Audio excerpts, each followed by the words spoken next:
Welcome back. My name is Candace Sanderson, author of The Reluctant Messenger and The Reluctant Messenger Returns. Do you want to know the secrets of the universe? Stay tuned. For those of you who are new to my channel, I have two other YouTube channels, one hosted by Donna Rebido called The Reluctant Messenger Unleashed, and the other channel is Spiritual Conversations, which I co-host with Carrie Palmer. Last week, Carrie and I recorded a couple of episodes covering her recent trip to Sedona, Arizona. As she shared her story, it seemed that everything kept circling back to energy. Those beautiful red rocks in Sedona are home to many energy vortices. Those who are energy sensitive can feel the different vibrations at each energy site, and each vortex has its own vibrational frequency. Recording this episode brought me back to thoughts about energy and that Nikola Tesla quote, "If you want to know the secrets of the universe, think in terms of energy, frequency, and vibration." I love that quote. I love it so much that I put it in the beginning of my first book, The Reluctant Messenger. After my spontaneous opening to spirit in 2013, I learned to view the world differently. I understand, I know that there is more than meets the eye. I no longer measure the environment exclusively through the physical senses. Our senses are wonderful for helping us survive and enjoy our earthly lives, but they also limit us, especially when we think that we're getting the full picture. We're not. I've transitioned from using only my senses to perceiving the world through the lens of energy. I've learned to use my senses differently, and this has allowed me to stretch the boundaries of what once had defined me. We all do this, but we don't always recognize it when we do. Let me share an example. When it's freezing outside and we step into that coldness, we often will experience cold chills, or what I grew up as knowing as goosebumps. It's our skin's normal reaction to cold temperatures. And chills are caused by your muscles contracting and then relaxing quickly. Why? These rapid contractions will produce heat. So chills are helping you. And they can also be a warning system. If you have, for example, chills and fever at the same time, it's usually an indicator that you're coming down with something, with an illness like a really bad cold or the flu. But in these cases, the chills are predicting that you're getting sick. It's a symptom of what's to come or what you're experiencing. But have you ever had cold chills for other reasons? Something that's not related to the air temperature, it's not related to your health. No, it's something else. And many of us have experienced this. I get these angel chills or spiritual chills. And when I do, I look at them as just normal chills, in that they're an indicator that something is coming. For me, it represents a heads up that I really need to pay attention to what I was doing the moment the chills occurred. It's a spiritual sign from my angels or my guides or my higher self. What was I doing when this happened? Was I listening to someone's story or their experience? If so, the chills might mean it's a validation for the other person that what they were saying represented truth with a capital T.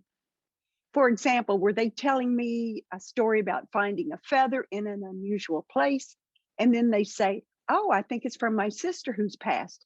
If I get cold chills, I know that what they are saying is true. And I will stop them. I interrupt them and say, "Oh, I just got cold chills." And I tell them that's a validation of their experience. I might be reading an article online and get cold chills. And I immediately know to stop and go back over what I just read, because I understand that this passage is very significant for me. In this case, it's a spiritual heads up telling me that I really need to pay attention to that truth. I tell you this story about my cold chills because that's something many people can understand. Getting chills that are not related to an incoming illness or temperature, it happens to many of us.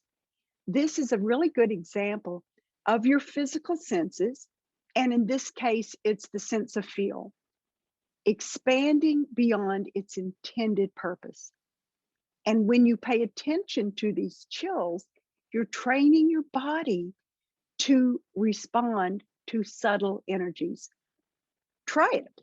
When you get the chills, not related to health or temperature, pay close attention, but also show your gratitude by smiling and giving heartfelt thanks from your heart.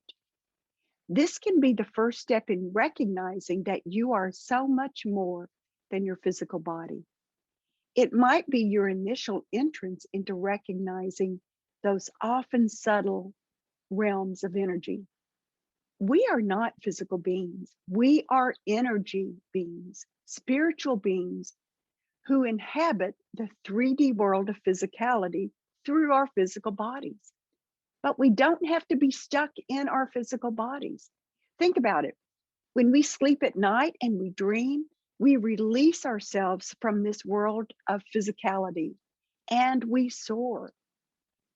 We can learn to bring our dream time into our 3D world of wakefulness. And by doing so, we begin to expand. We learn to stretch our physical senses. We learn to use those senses differently, just like recognizing cold chills as a sign from spirit, from guidance or angels. Become the observer, not only what's observing when chills start, but expand that to include other senses. Let me tell you a brief story. When I first moved to Naples, Florida from Paducah, Kentucky in the early 90s, I spent a lot of time walking on the beach. I'd take the very same beach walk day in and day out. And one day I smelled roses when I was walking. It was such a beautiful scent. Now, I was new to Florida and I didn't really know much about their plant life, but I was a little surprised that they had so many roses right there on the beach. And they must have all bloomed at once because I hadn't smelled them before. I remember walking to my turnaround point at Doctor's Pass. And on the way back, instead of walking along the Gulf of Mexico, I moved up closer to the buildings, to the condos that line the beach, because I really wanted to get a glimpse of the roses. I wanted to see, did all the condos have rose gardens? What colors were they? I just wanted to see these beautiful roses. The scent was so strong that I knew that these large rose gardens were close by. I just wanted to see them.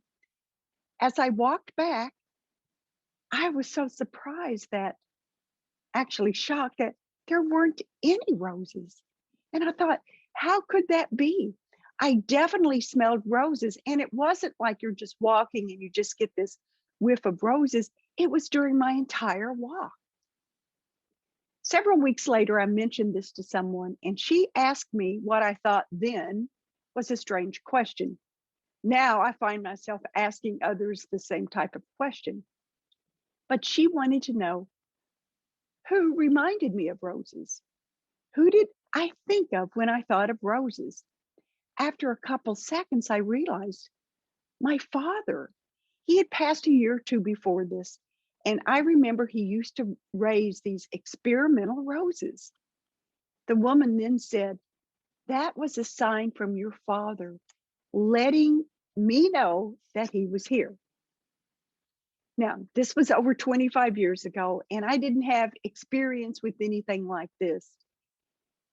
In today's world, years later, I realize that there is guidance, and it often comes in the form of subtle energy. But our senses can register it. This subtle energy surrounds us all the time, and we usually interpret it through our senses. Back then, 25 years ago, I wasn't able to hear a message from my father. And if I did, I would have thought, oh, I'm making this up. So it was a lot easier for my angels and guides to introduce their presence through that very subtle, beautiful energy of a scent of a rose. And it worked. That scent was so strong that I could not dismiss it. I laugh now as I think of myself literally searching the beach for several days looking for those rose gardens. Does this happen to you? A smell of your granddad's pipe tobacco or cigar? Do you catch a whiff of a loved one's signature perfume? The scent of flowers, jasmine, roses, something that would remind you of a loved one. This all goes back to energy and how we use our five physical senses to interpret that energy. Perhaps it starts with cold chills or scents because touch and smell seem to be easier to work with from the other side. What about sight? Do you catch something out of the corner of your eye, a movement, and you think it's a person? You turn around and no one's there. A friend recently sent a picture that she took with her phone. While walking along the lake, she kept catching a figure out of the corner of her eye. She's very intuitive. She knew no one was there. She knew that this was from spirit and it represented something kind and something positive. So she turned around quickly and snapped 5 rapid pictures with her phone's camera. One of the pictures shows this nebulous smudge floating above the lake. So she had captured this on her phone. Learning to push the boundaries of our physical senses helps us to perceive the subtle energies from the non physical. But it all begins with us and knowing that we are more than our physical bodies. We are energy, and we can learn to tap into those beautiful frequencies of spirit that surround us. Tesla had it right.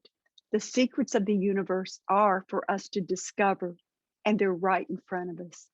It's energy, frequency, and vibration. Be curious, explore. I hope you enjoyed this episode. Feel free to subscribe, like, and share. And until next time, remember, be kind.